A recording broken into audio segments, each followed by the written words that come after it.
Hello everyone. Game's moving along fast. Everybody got in their first turn, and it's time to check in and see what's around me. It's going to be mostly a scouting turn. Okay, let's see. So all I'm going to do a profit this turn. Now let's see what I've got. Oh, man. This is what I was afraid of. Alright. So, this is two very tough fights. This one might not be so bad. Well, so I have to make a decision here. Do I risk charging in and split my armies, or play safe and take just one this turn? I think that I'm going to be... Let me look again what I've got for my army. Alright, nothing special for my recruits. So as you can see here, I got my free recruits. That's all these ghosts. And then my one apparition that I paid for. So I've got what? 16 plus, what's this, like 10 or so? I can just find out. Alright, so I've got 29 ghosts and a single apparition.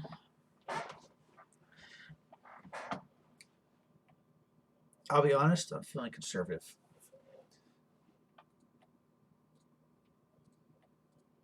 I'm pretty sure, well, okay, let me put it this way. I'm absolutely certain I can't take that province with what I've got, with an individual set. Oh, sorry. Knowing that, I can either double down on this one, which I know is going to be valuable because there's a town there.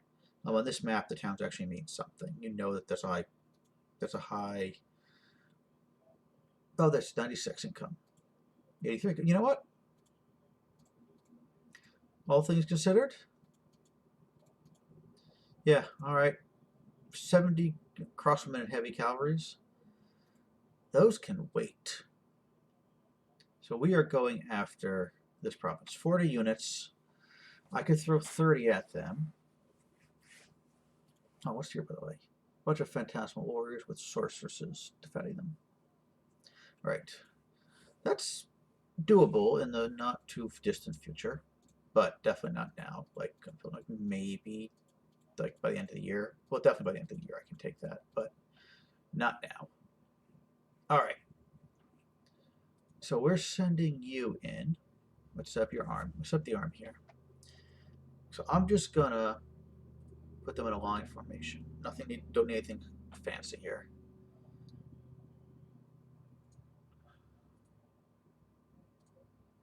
To attack the closest enemy.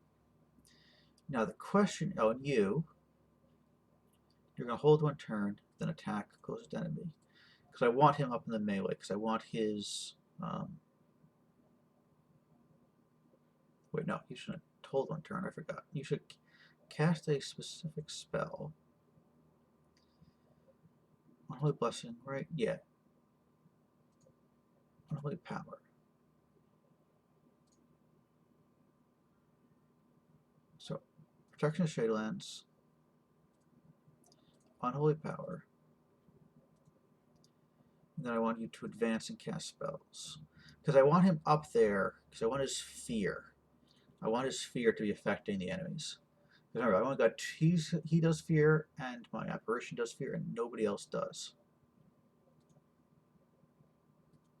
Now, that might be enough.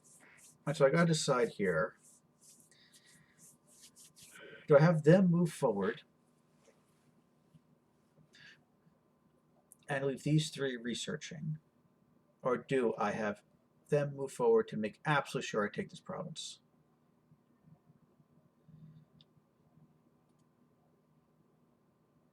So I could get another. So what I want is enchantment. I can get halfway there in a turn. I'm not having them sit around for 2 turns. Yeah, I don't want to risk losing this fight. It's so important that I get out expanding. I really can't afford to lose an army. So they're going to move out there. I'm also going to set up them. So first thing I do is definitely going to be bark skin. Then skeletal body. And you will do the same. Bark skin, skeletal body,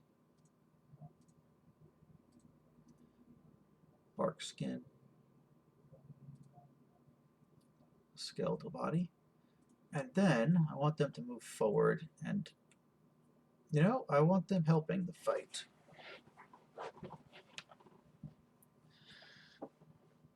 What's the best way for them to do that? I actually think I might leave them on, otherwise just their standard, because I want them to both cast spells and attack as makes sense. I'm going to give them no orders. I'm going to let them make their own decisions. That may be a foolish move for AI, but